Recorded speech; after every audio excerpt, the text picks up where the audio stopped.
Hello everyone, welcome to जेसा tutors. सो lecture के last part में हमने जो बर्थ कंट्रोल वाला टॉपिक था वो स्टार्ट किया है, जिसमें हमने टेम्पररी कॉन्ट्रासेप्टिव मेथड्स जो है वो कंप्लीट कर लिया था। आज के इस लेक्चर में हम परमानेंट कॉन्ट्रासेप्टिव मेथड्स डिस्कस करेंगे एंड उसी के साथ में हम जो सेक्सुअली ट्रांसमिटेड डिसीजेस वाला टॉपिक है वो भी डिस्कस करेंगे। सो बर्थ कंट्रोल हमने देखा था। बर्थ कंट्रोल में हम लोग ऐसे मेजर्स लेते हैं जो कि क्या करते हैं, फर्टिलाइजेशन को प्रिवेंट करते हैं। तो उनमें हमारे पास में दो टाइप के कॉन्ट्रासेप्टिव मेथड्स आते थे। एक टेम्पररी कॉन्ट्रासेप्टिव मेथड आता है एंड दूसरा परमानेंट।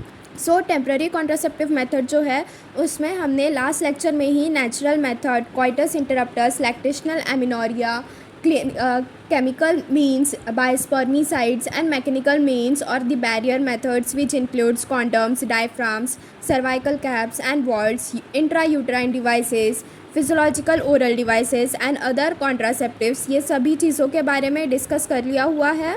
तो अगर आप लोगों को ये वाला टॉपिक पढ़ना है टेम्पररी कॉन्ट्रासेप्टिव मेथड्स का, देन उसके लिंक नीचे डिस्क्रिप्शन बॉक्स में दी हुई है। एंड अगर आपको वीडियो पसंद आ रही है देन ज़्यादा से ज़्यादा शेयर करें अपने फ्रेंड्स के साथ।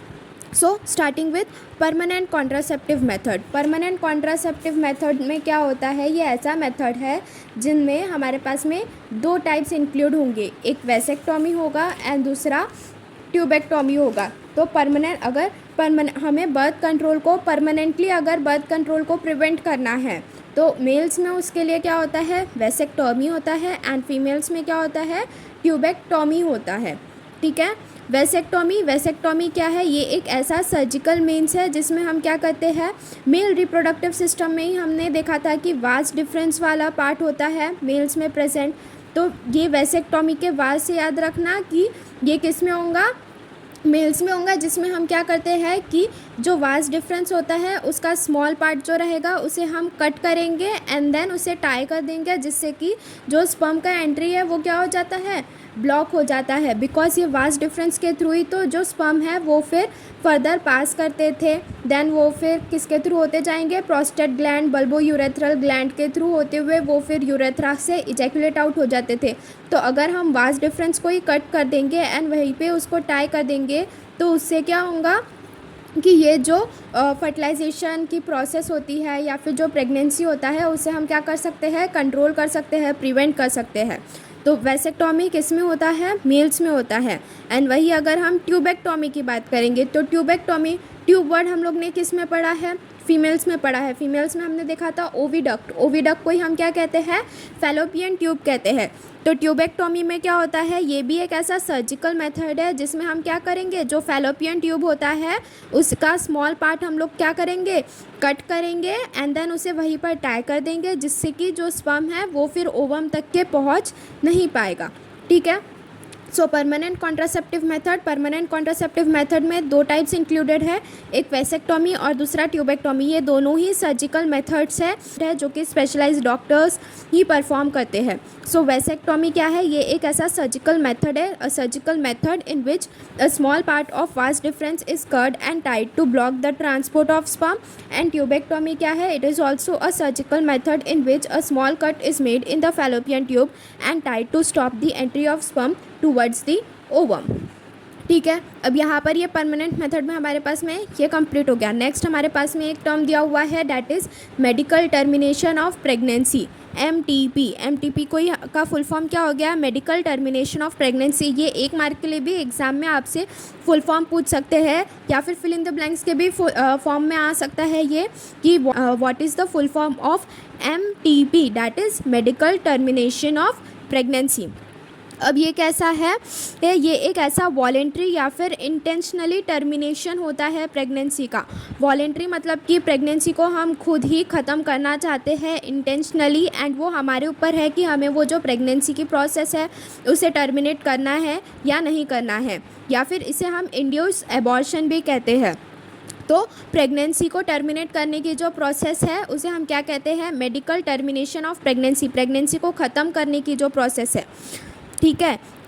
यहाँ पर टर्मिनेशन का मतलब क्या होता है, कोई भी प्रोसेस चल रही है उसे ख़त्म करना। तो अगर हमें प्रेगनेंसी को क्या करना है, ख़त्म करना है तो उसके लिए हम क्या यूज़ कर रहे हैं, MTP टर्म यूज़ करते हैं। ठीक है, या फिर इंड्यूस एबॉर्शन के लिए। अब ये जो प्रेगनेंसी को टर्मिनेट करने की प्रोसेस है ये सेफ़ कब होती है? फर्स्ट ट्राइमेस्टर में। फर्स्ट ट्राइमेस्टर में जो एमटीपी की प्रोसेस है वो सेफ़ होती है। एंड वो कैसे होती है? जो अनवांटेड प्रेगनेंसी है या फिर एबनॉर्मल फीटस का डेवलपमेंट हो रहा है, इसके लिए ये जो एमटीपी का प्रोसेस है ये बहुत ही ज़्यादा यूज़फुल होता है। एबनॉर्मल फीटस का अगर एबनॉर्मल डेवलपमेंट वगैरह हो रहा है तो उसके लिए भी जनरली ये एमटीपी का जो प्रोसेस है वो परफॉर्म करते हैं।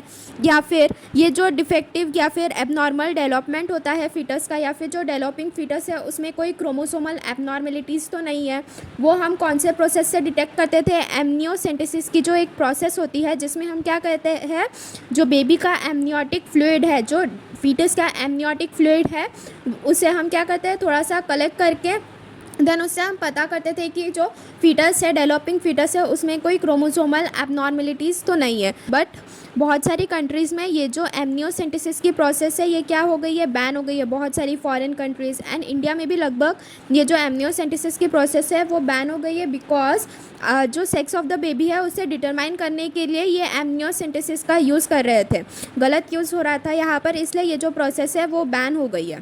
ठीक है, तो यहाँ पर अभी हमने एक ओवरव्यू देख लिया है कि एमटीपी में होता क्या है। सो एमटीपी क्या है?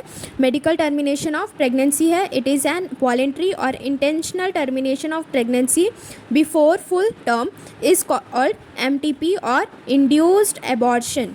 It is safe during first trimester. हमने जो डेवलपिंग फीटस के स्टेजेस देखे थे, तो फर्स्ट ट्राइमेस्टर में क्या होता है कि जो फीटस है वो बस ग्रोइंग वाले स्टेज में होता है, तब बस फीटस की धीरे धीरे ग्रोथ होती है, धीरे धीरे कुछ कुछ ऑर्गन्स ही फॉर्म होते हैं। तो इसलिए जो प्रेगनेंसी को टर्मिनेट करने के प्रोसेस है वो कब सेफ़ होती है? फर्स्ट ट्राइमेस्टर में सेफ़ होती है। It is useful in case of unwanted pregnancy or in case of abnormal fetus development. Defective development of fetus is examined by amniocentesis.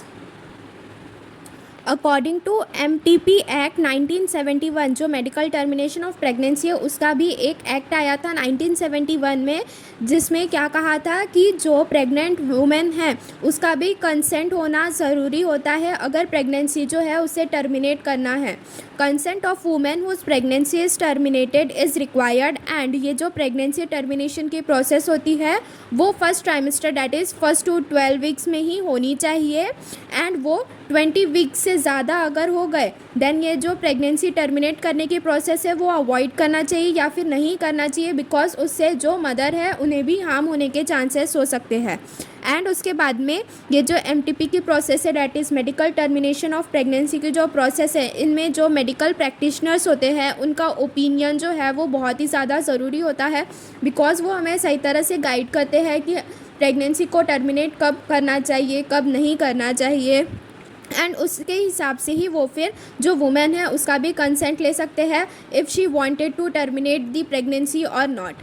ठीक है, सो यहाँ पर अभी हमने जो परमानेंट मेथड वाला पार्ट था बर्थ कंट्रोल का वो डिस्कस किया हुआ है नोट्स की हेल्प से। एक बार इससे हम अभी टेक्स्ट बुक से भी रीड कर लेते हैं।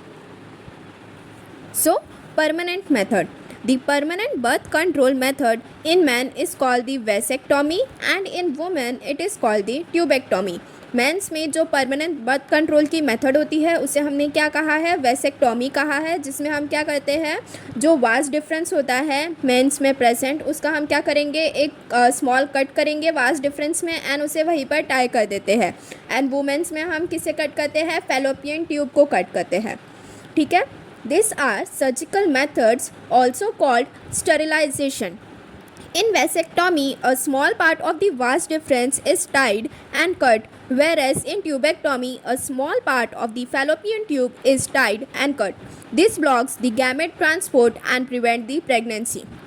ठीक है, देन उसके बाद में नीचे में देखो यहाँ पर ये जो परमानेंट मेथड है यहाँ पर वैसेक्टोमी और ट्यूबेक्टोमी ये दो फिगर दिए हुए हैं। तो यहाँ पर देखो जो वैसेक्टोमी है, वैसेक्टोमी में ये देखो ये जो मेल रिप्रोडक्टिव सिस्टम है, हमने यहाँ पर क्या देखा था कि ये जो ओवल शेप ऑर्गन दिख रहा है यहाँ पर, और ये क्या है? टेस्टिस है, जहाँ पर स्पर्म का प्रोडक्शन हो रहा है। देन स्पर्म यहाँ से प्रोड्यूस होने के बाद में रेटा टेस्टिस में ट्रांसफ़र होंगे। रेटा टेस्टिस से वो फिर कहाँ पे जाएंगे? वासा एफ्रेंशिया, वासा एफ्रेंशिया से ये फिर अपर वाला एपिडाइडमिस वाला पार्ट आ गया एंड देन एपिडाइडमिस से ट्रांसफ़र होते हुए कहाँ पे जाएंगे? Vas deferens. सो वैसेक्टोमी में क्या होता है कि ये जो वास डिफरेंस है उसे कट कर दिया, यहाँ पर दिख रहा है, एंड देखो उसे एक टाई भी कर दिया हुआ है, यहाँ पर छोटा सा कट कर दिया यहाँ पर छोटा सा कट कर दिया है वास्ट डिफरेंस में, एंड देन उसे यहीं पे टाई कर दिया है, जिससे कि जो स्पर्म है उसका ट्रांसपोर्ट नहीं होगा एंड जो प्रेगनेंसी है उसे हम प्रिवेंट भी कर पाएंगे।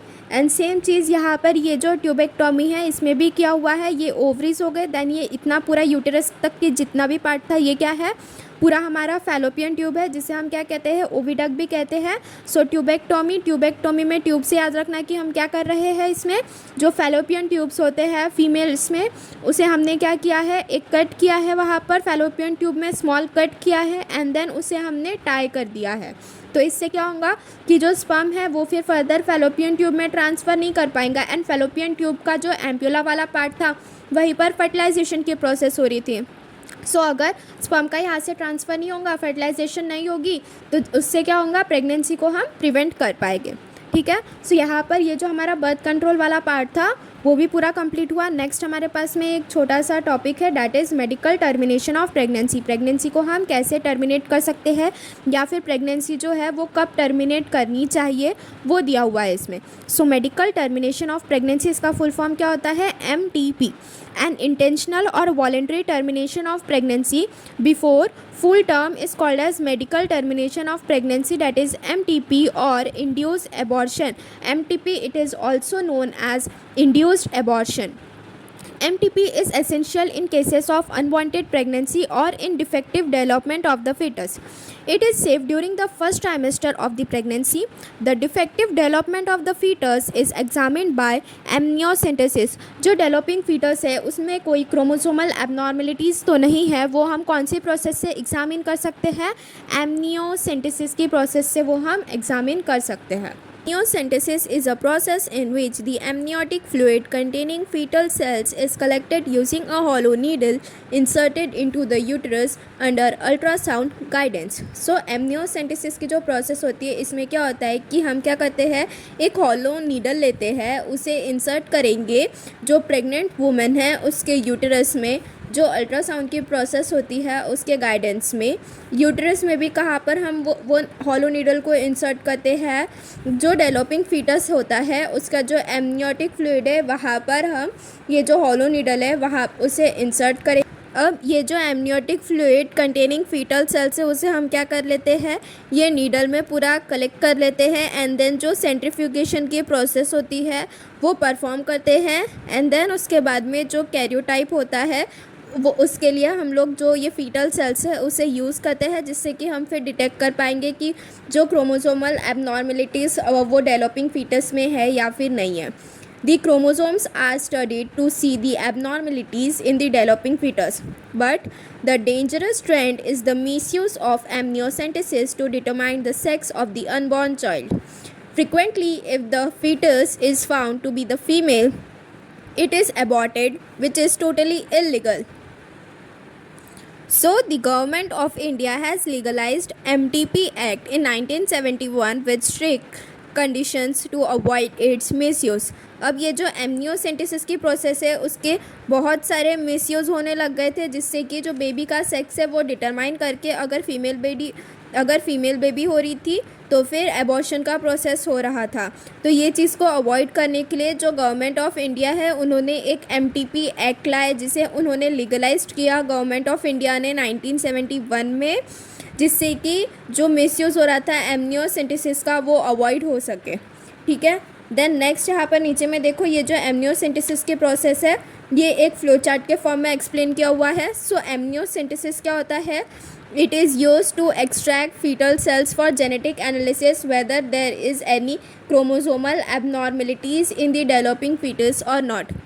तो सबसे पहले क्या होता है कि हम अल्ट्रासाउंड की हेल्प से जो हॉलो नीडल होता है उसे हम इंसर्ट करते हैं यूट्रस में। ये देखो, ये जो है ये डेवलपिंग फीटस हो गया। अब ये डेवलपिंग फीटस का ये वाला प्लेसेंटा वाला पार्ट हो गया, जो कि बेबी के अम्बिलिकल कॉर्ड के साथ में अटैच है एंड जो यूटराइन वॉल है उसके साथ में अटैच होता है एक तरफ से। अब ये जो ब्लू कलर का दिख रहा है ये क्या हो गया, एमनियोटिक फ्लूइड हो गया। अब ये एमनियोटिक फ्लूइड में बहुत सारे फीटल सेल्स प्रेजेंट होते हैं, तो नीडल को हम ये जो एमनियोटिक फ्लूइड होता है यहाँ पर इंसर्ट करते हैं। इंसर्ट करने के बाद में इसमें यहाँ पर amniotic fluid containing fetal cells जो है वो हमने यहाँ से एक्सट्रैक्ट कर लिए। देन उसके बाद में यहाँ पर ये जो सेंट्रीफ्यूगेशन के प्रोसेस है उसके लिए रखते हैं। देन उसके बाद में ये जो फीटल सेल्स है, फीटल सेल्स जो है वो फिर जो कैरियोटाइप होता है उसे डिसाइड करने के लिए यूज़ करते हैं। ठीक है, so ultrasound use to determine the position of the foetus in the uterus. Next, the needle is inserted through the abdominal and the uterine wall. Amniotic fluid containing fetal cells are extracted. Centrifugation of extracted fluid and the fetal cells is done in stage 4, and then stage 5 is cells used in the karyotype, that is to determine whether there is any chromosomal abnormalities or not. Risk associated with the amniocentesis. अब यहाँ पर ये जो amniocentesis की process हम लोग perform कर रहे हैं तो यहाँ पर इसके कौन कौन से रिस्क फैक्टर होते हैं? या तो मिसकैरेज हो सकता है, या फिर ये जो नीडल हम इंसर्ट करते हैं यूट्रस में वो क्या करेंगे, इंजरी कॉज कर देगा डेवलपिंग फीटस को, या फिर जब हमने नीडल इंसर्ट करके फिर उसके बाद में उसे रिमूव किया तो जो एमनियोटिक फ्लूइड है वो लीक होना स्टार्ट कर जाएगा, या फिर उसमें कोई इन्फेक्शन भी होता है। तो ये जो एमनियोसेंटेसिस की प्रोसेस होती है ये बहुत ही केयरफुली परफॉर्म करना चाहिए ये डॉक्टर्स ने, ताकि ये जो रिस्क फैक्टर्स है वो सभी के सभी अवॉइड हो पाए। नेक्स्ट यहाँ पर देखो नीचे में एक छोटा सा हमें एक ऑलवेज रिमेंबर का बॉक्स दिया हुआ है जो कि हमेशा की तरह बहुत इंपॉर्टेंट हो जाता है। That is act of MTP, the medical termination of pregnancy act 1971 provides the legal framework of MTP act 2017। Legal framework और कब आया था MPT का? 2017 में आया था। ठीक है, नेक्स्ट उसके बाद में अगर हम किसकी बात करेंगे, medical termination of pregnancy that is MTP की बात करेंगे। So medical termination of pregnancy that is amendment act 2017 under section 3 of the MPT act of the MTP Act 1971 was enacted by the Government of India. The intention of MTP Act is to reduce the incidence of legal abortion and consequent maternal mortality. Maternal mortality का क्या मतलब होता है कि जो females का death rate है उसे मतलब कि रिड्यूस करने के लिए, एंड ये जो इलीगल एबॉर्शन की प्रोसेस है इसे अवॉइड करने के लिए MTP एक्ट जो है वो लाया गया था। एंड ये इलीगल एबॉर्शन भी कैसे हो रहा था, एमनियोसेंटेसिस की जो प्रोसेस है उसे परफॉर्म करके ही अगर फीमेल गर्ल हो रही थी, अगर फीमेल चाइल्ड हो रही थी तो इलीगल एबॉर्शन की प्रोसेस कर रहे थे।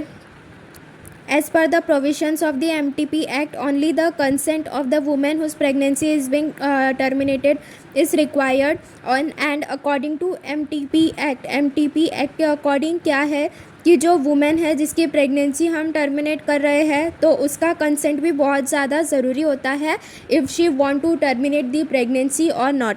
According to MTP Act, pregnancy may be terminated first within first 12 weeks, second more than 12 weeks but lesser than 20 weeks। अब ये जो प्रेगनेंसी टर्मिनेट करने की प्रोसेस होती है वो जनरली फर्स्ट ट्राइमेस्टर में हो जानी चाहिए, बिकॉज वो सेफ पीरियड होता है प्रेगनेंसी को टर्मिनेट करने के लिए।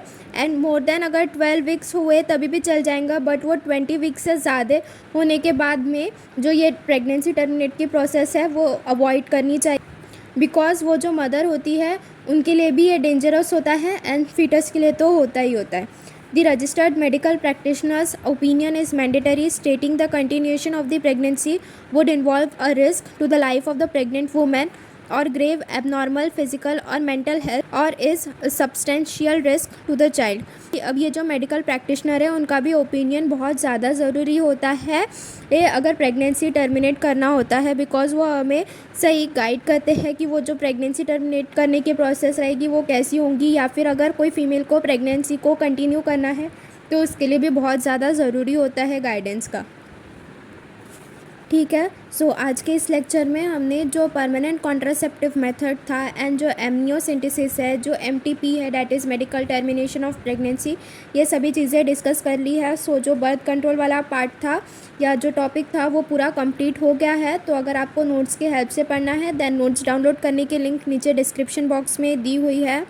एंड यहाँ पर देखो, यहाँ पर ये जो परमानेंट मेथड है या फिर यहाँ पर ये जो बर्थ कंट्रोल वाला पूरा टॉपिक था वही आपको as a brief question for 5 marks आपसे एग्ज़ाम में पूछ सकते हैं। तो इसको इन डिटेल ये जो मेडिकल टर्मिनेशन ऑफ प्रेगनेंसी वाला पार्ट था ये अवॉइड कर देना, टेम्पररी परमानेंट मेथड में वो जितने भी कॉन्डम्स, डायफ्राम, वॉल्स, फिर नेचुरल मेथड, फिर लैक्टेशनल एमिनोरिया, ये जितनी भी सब टॉपिक्स थे ये इन्हें इंक्लूड कर देना। एंड परमानेंट कॉन्ट्रासेप्टिव मेथड में जो वेसेक्टोमी एंड ट्यूबेक्टोमी वाला पार्ट है सिर्फ इतना इंक्लूड कर देना। And if possible then diagram भी वहाँ पर निकाल देना एक छोटा सा, तो आपको मार्क्स मिल जाएंगे वहाँ पे 5 मार्क्स पूरे के पूरे। ठीक है, यहाँ पर देखो, यहाँ पर ये जो एमनियोसेंटेसिस वाला जो पार्ट दिया हुआ है ना, ये भी आपसे एज अ शॉर्ट नोट पूछ सकते हैं फॉर 2 मार्क्स विद डायग्राम। तो यहाँ पर एमनियोसेंटेसिस की ये यहाँ से पूरा यहाँ तक की ये जो डायग्राम दिया हुआ है वो ड्रॉ कर लेना है। एंड जो मेडिकल टर्मिनेशन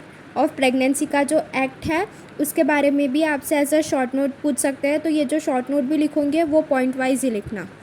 ठीक है, सो आगे के नेक्स्ट लेक्चर में हम जो सेक्शुअली ट्रांसमिटेड डिसीजेस वाला पार्ट है वो स्टार्ट करेंगे। So if you like the video please like, share and subscribe our channel.